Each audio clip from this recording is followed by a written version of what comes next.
지난 시간에 예수님께서 여자가 낳은 자 중에 가장 큰 자라고 했던 세례 요한을 만났죠.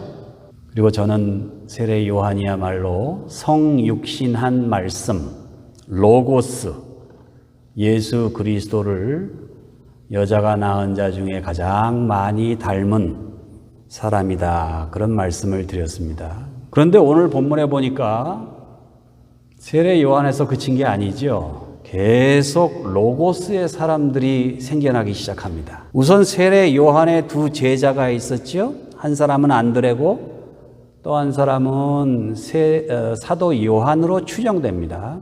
세례 요한이 안드레와 사도 요한을 예수님께 전도하죠. 그 다음에는요, 안드레가 시몬 베드로를 전도하죠. 그 다음에는요, 예수님이 직접 빌립을 전도하죠. 그리고 그 빌립의 전도를 받아서 나다나엘이 예수님께로 나오게 되죠. 예수님을 만나서 예수님의 인격을 담게 된 사람이 또 다른 사람을 예수님께 데려와 예수님의 인격을 담게 하는 것, 이게 전도입니다. 요한복음 1장을 비롯해서 요한복음 전체의 주제가 로고스라고 말씀을 드렸어요. 그래서 오늘 설교 제목은 로고스 전도라는 제목으로 다음과 같이 묵상해 보시겠습니다. 첫 번째, 전도는 본을 보이는 데서 시작합니다. 본문에서 세례 요한이 두 제자와 함께 있다가 예수님이 지나가시는 걸 보죠. 이때 세례 요한이 예수님을 가리켜 뭐라 그럽니까? 보라, 하나님의 어린 양이로다. 예수님에 대해서 아주 간단한 정의를 내립니다. 요새 말로 하면은 이게 간증이죠. 세례 요한이 자기 제자들한테 예수님을 간증한 거예요. 보라, 세상 죄를 지고 가는 하나님의 어린 양이로다. 간증이라는 게요, 짧으면 짧을수록 좋습니다. 간증은 정확하고 간결하게. 간증에도 이 세례 요한의 성품이 아주 잘 나타나 있어요. 예수님께 세례를 베풀었던 당사자예요. 예수님의 어머니 마리아하고 자기 어머니 엘리사벳은 친족간이에요. 얼마든지 예수님에 대해서 부풀려서 거창하게 간증을 하고 예수님과의 관계, 어렸을 때 같이 골목길에서 놀던 얘기까지 시작해서 구구절절 많은 얘기를 할 수 있었지만은 그럼에도 불구하고 이 간증이 얼마나 간결하고 정확한지 몰라요. 근데 더 대단한 것은 그런 간증을 듣고 안드레와 요한이 예수님을 따르게 되죠. 세례 요한도 아주 간결하게 간증을 했는데 그걸 듣고 예수님을 따랐어요. 안드레와 요한이. 세례 요한을 존경했기 때문에. 세례 요한이 보증하는 분이라면, 그분이 믿는 사람이라면 믿을 수 있는 거예요, 내가.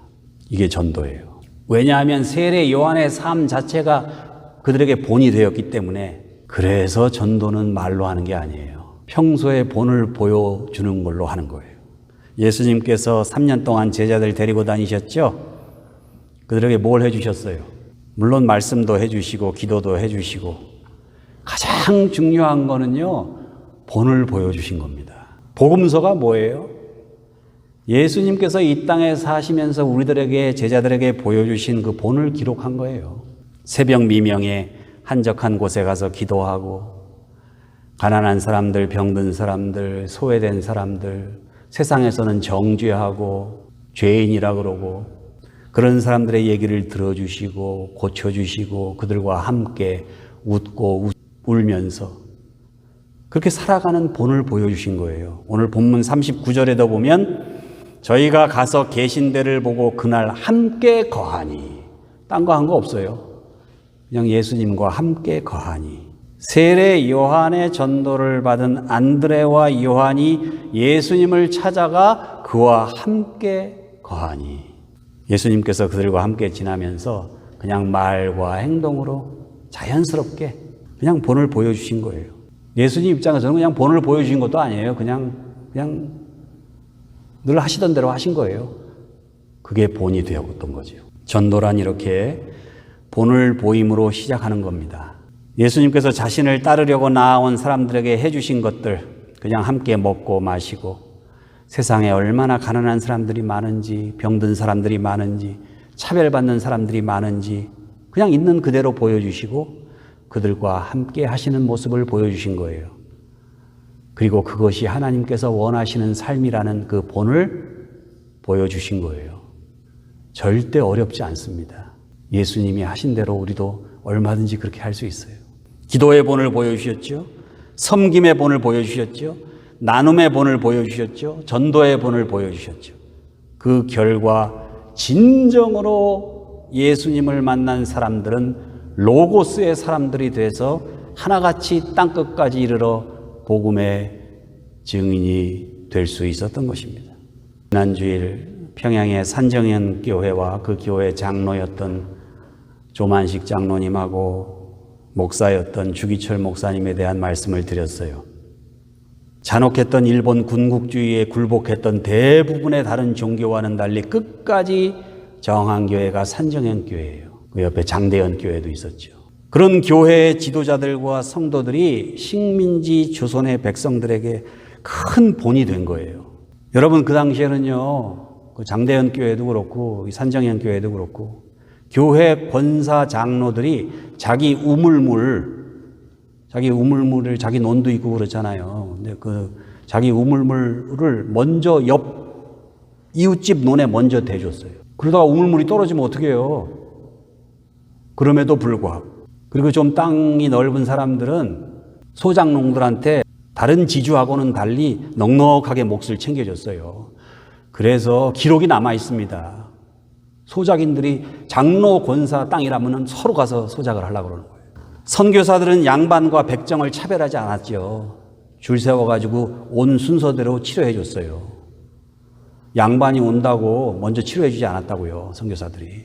교육과 의료의 혜택을 공정하게 제공해 줬어요. 그래서 백정들이 그렇게 기독교 학교에 많이 들어간 거예요. 또 여성들을 위한 교육은 선교사들이 시작했다고 해도 과언이 아니죠.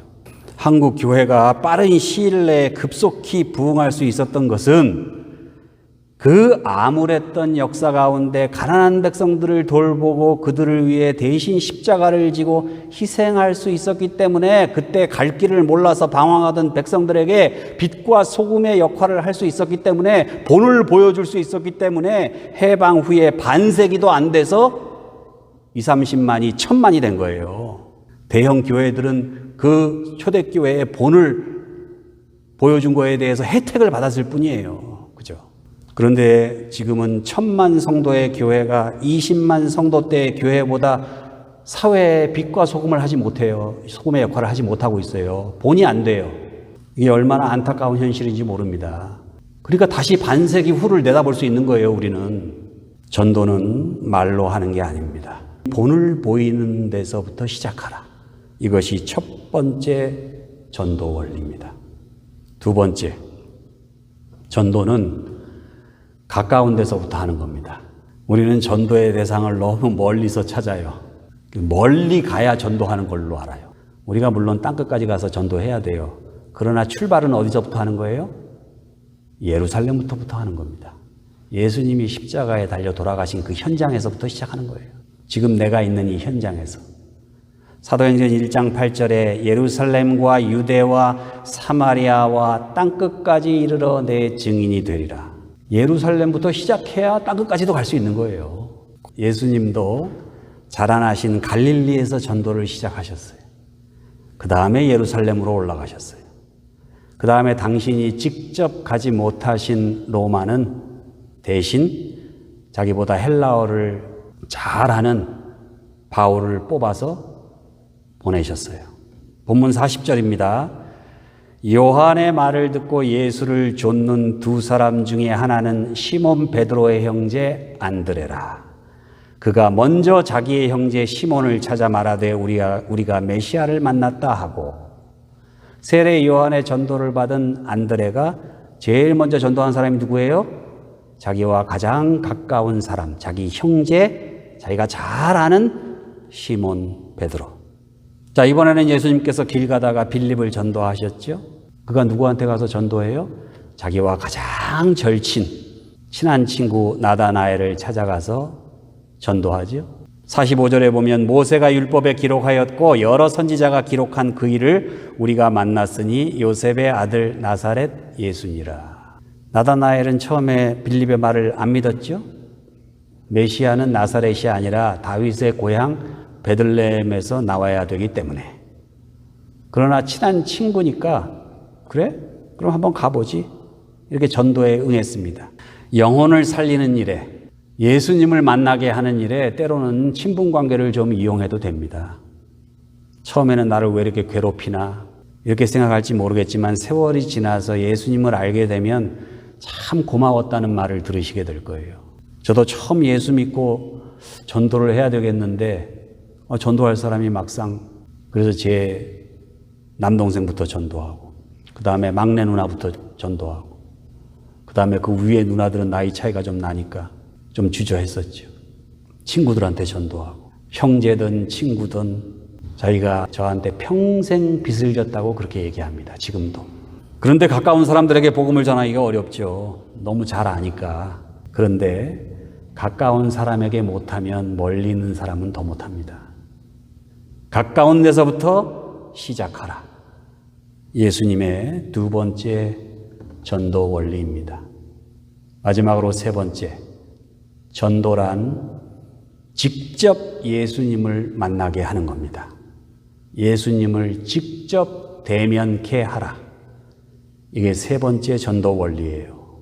42절에 보니까 데리고 예수께로 오니 예수께서 보시고 이르시되 내가 요한의 아들 시몬이니 장차 게바라 하리라 하시니라. 안드레가 베드로를 데리고 예수님께로 왔죠. 그랬더니 예수님께서 베드로를 보시고 게바라는 새로운 이름을 주셨죠. 예수님께서 베드로에게 새로운 이름을 주셨다는 것, 베드로가 예수님의 사람이 되었다는 것을 의미하는 거죠. 여러분, 우리가 누군가를 전도할 때 그 사람을 내 사람으로 만드는 건 전도가 아닙니다. 전도의 대상자가 직접 예수님을 만나서 예수님의 사람이 되도록 하는 게 전도예요. 전도해서 내 사람으로 만드는 거는 그건 사이비 이단이에요. 어떤 권사님이 자랑하는데 내가 김 집사 우리 교회 전도했는데 김 집사는 다른 사람 말은 안 들어. 내 말만 잘 들어. 여러분, 이건 자랑이 아닙니다. 김 집사를 예수께로 전도했으면 예수님의 사람이 되도록 해야지 자기의 영향력을 과시하는데 김 집사를 이용하면 안 된다는 얘기죠. 물론 전도받아서 교회 나오면 예수님보다 권사님이 먼저 보이고 장로님이 먼저 보이고 목사가 먼저 보여요. 그분들의 도움을 일시적으로는 받을 수도 있어요. 그러나 그 기간이 짧으면 짧을수록 좋습니다. 예수님과의 1:1 관계 속에서 스스로 판단하고 결단하고 선택할 수 있는 로고스의 사람, 예수님의 사람이 되게 하는 것이 진정한 전도라는 말씀이에요. 오늘 본문에 나오는 안드레는요, 복음서를 전부 다 통틀어도 이름이 13번밖에 안 나와요. 아주 조용한 삶을 살았습니다. 뭐 거창한 일을 한 거 없어요. 동생 시몬은 예수님을 만나가지고 게바라, 반석이라 하는 이름의 아주 좋은 이름도 받았고 천국 열쇠도 받고 했지만 안드레는 뭐 받은 것도 없어요. 초대 예루살렘 교회에서 베드로는 3,000명 앞에서 설교하고 회개하게 하고 막 능력을 행했지만은 안드레는 뭐 병 고쳤다는 얘기도 없잖아요. 전교 1등 동생을 둔 꼴찌 형처럼 안드레는 사람들의 눈에 띄지 않아요. 사람들의 관심에서 아주 멀리 있어요. 그러나 안드레야말로 정말 훌륭한 전도자였습니다. 왜냐하면 그는 자기를 내세우지 않아요. 예수님께로 데려와서 예수님을 직접 만나게 합니다. 안드레가 없었다면 베드로가 있었겠어요? 베드로의 설교를 듣고 오순절에 그렇게 수많은 사람들이 회개하는 역사가 있었겠어요? 오병이어를 가지고 있었던 그 아이를 예수님께 데려온 사람이 누구예요? 안드레입니다. 요한복음 12장 20절에 보면 빌립이 예수님을 뵙고자 하는 헬라인들을 누구에게 데려와요? 안드레에게 데려옵니다. 그랬더니 그 안드레가 다시 어떻게 해요? 그 헬라인들을 예수님께로 직접 인도합니다. 전설에 의하면 안드레가 그때 예수님께로 인도한 헬라인들 중에 의사 누가가 있었다고 전해집니다. 그러니 안드레가 없었다면 누가복음, 사도행전, 바울의 전도 행적 이런 게 전해지지 않을 수도 있었던 거예요. 안드레는 비록 사람들의 관심과 환호에서는 멀찌감치 있었지만은 그래서 성경을 자세히 읽지 않으면 모를 정도로 안드레는 자신을 드러내지 않았지만은 대신 많은 사람들을 예수님께 직접 데려와서 직접 예수님을 만날 수 있도록 그렇게 역할을 했습니다. 그런 의미에서 안드레는 진정한 전도자예요. 교회를 10번 옮겼다는 어떤 집사님한테 제가 물었어요. 아니, 왜 이렇게 교회를 자주 옮기셨어요? 그랬더니 자기를 전도한 장로님이 교회를 옮길 때마다 자기도 옮기다 보니까 그렇게 됐대요. 예수님을 믿은 게 아니라 변덕스러운 장로님을 믿은 거죠. 여러분, 자기가 전도한 사람들 데리고 이 교회 저 교회에 옮겨 다니는 건 전도가 아니에요. 목회 심리학에서 스피리추얼 어뷰즈라고 그럽니다. 영적 폭력이에요. 사입이나 이단들이 하는 행동입니다. 나는 권사 안 따라다니고 장로도 안 따라다니고 나는 목사님만 따라다닌다고요? 그것도 똑같은 거예요. 여러분, 예수님 재림하실 날짜 안다고 하는 사람이 있어도 절대 따라가면 안 됩니다. 죽은 사람 살리는 사람이 있다고 해도 따라다니면 안 돼요. 예수님만 따라가셔야 됩니다. 목사 보고 교회 건물 보고 뭐 교회 프로그램 보고 교회 나오는 거 그거는 신앙생활이 아닙니다. 엄밀하게 따지면 목사는 바뀌어요. 교회 건물도 바뀌고 프로그램도 변하고 로고스이신 예수님만 보고 교회 나와서 예수님이 원하는 그런 교회를 만들기 위해 노력하는 게 신앙생활이에요.